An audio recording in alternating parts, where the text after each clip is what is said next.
कपड़े धोने वाली बहू। शादी के पहले से ही विभा को कपड़े धोने का बड़ा शौक था। कभी नल के नीचे तो कभी तालाब के पास। अरे मेरी नीली वाली लुंगी नहीं दिख रही है। विभा की अम्मा, कहाँ रखी है लुंगी? अरे वो तो विभा ने परसों ही धोकर रखी थी आपकी अलमारी में, देखो वहीं होगी। वो ना मैंने आज धो दी, मुझे लगा कि गंदी हो गई होगी। अरे कैसे गंदी हो गई थी? उसे तो मैंने पहना भी नहीं। हे भगवान, इस लड़की के कपड़े धोने की आदत से परेशान हो गया हूँ मैं।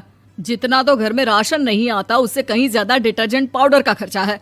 इसकी शादी करवा दो, शादी जाए अपने घर में ही करे काम, फिर चाहे घर के कपड़े धोने हो या पूरे गांव के। हाँ ठीक बोल रही हो, देखता हूँ मैं कोई लड़का। वो दिन भी आ जाता है जब विभा को देखने लड़के वाले आ जाते हैं। लड़की मुझे अच्छी लगी। होने वाली सास कहती है, बेटी अगर कुछ पूछना है तो पूछ लो। वैसे तो हमारी लड़की बहुत ही शर्मीली है, जो बोल दो वो मान लेती है, इसे क्या पूछना होगा। अरे कैसी बात कर रही हो माँ, मुझे इन लोगों के घर रहना है, सवाल तो कई है। हाँ हाँ बेटा, पूछ लो ना, क्या पूछना है। आप लोगों के घर कपड़े कौन धोता है? सास का मुंह बन जाता है। देखो, अगर तुम ये कहना चाहती हो कि तुम्हें कपड़े धोने नहीं आते तो सुन लो, कपड़े मैं ही धोती हूँ, लेकिन तुम्हारे आ जाने के बाद मैं रुमाल तक नहीं धोऊंगी। अरे चुप रहना भाग्यवान, बहू बेचारी घर आई नहीं, उसे डराना शुरू कर दिया। वो क्या है ना बिटिया, अभी तक तो ये कल्लू की माँ ही धोती थी, लेकिन अब तुम्हारे पापा तो दहेज में वॉशिंग मशीन देंगे ही। तभी विभा की माँ बोल पड़ती है, सवाल भी पूछा तो क्या। वैसे भाई साहब, मशीन की तो फिर भी कपड़े धोने की कैपेसिटी होती है। मतलब जो बिटिया दे रहे हैं ना विभा, इसे कपड़े धोने का बहुत शौक है। ये आप लोगों के क्या, आस पड़ोस गांव मोहल्ले सबके कपड़े धो दे और उफ तक ना करे। बाहर देखा नहीं आपने कितने कपड़े सूख रहे हैं? सब हमारी बिटिया ने ही तो धोए हैं। बस भी करो ना माँ, शर्म आ रही इतनी तारीफ सुनकर।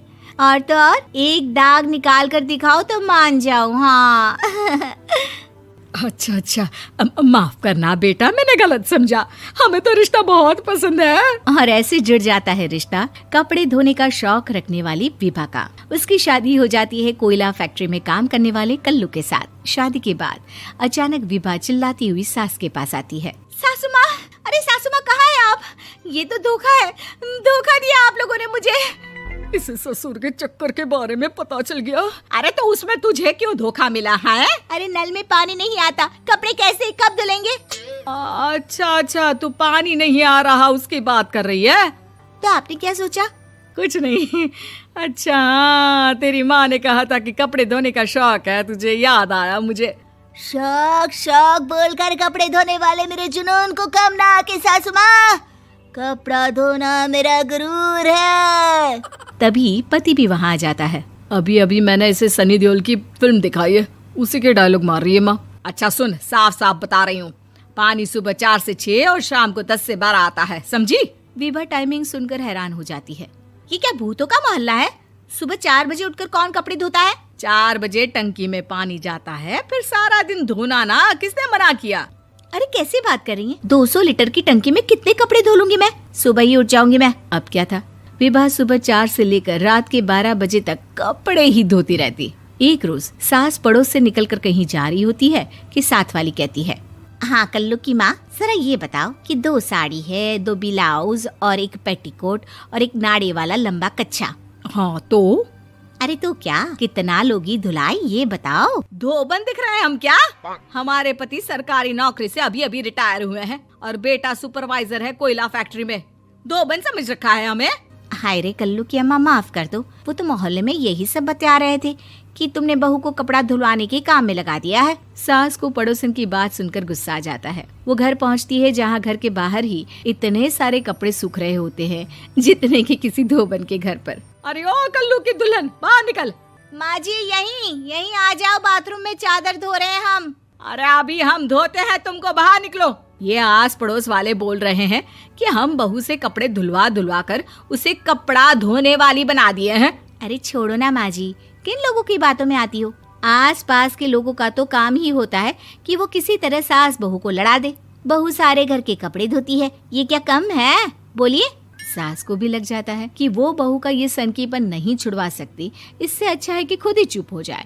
एक रोज सास और बहू मंदिर जाते हैं, जहाँ सास की साड़ी वहाँ खड़ी भीख मांगने वाली से मिलती है। माँ जी क्या बात है, आपकी साड़ी उस भिखारन से कितनी मिल रही है ना? हाँ हाँ देखो तो, दोनों की साड़ी मिल रही है। क्या बात है कल्लू की अम्मा, तुम खुद को तो अफसर की बीवी बताती हो और ऐसी सिंपल सी प्लेन साड़ी पहनकर घूमती हो। सिंपल और प्लेन नहीं है ये साड़ी। तो क्या सोने के धागे से फूल बने हैं?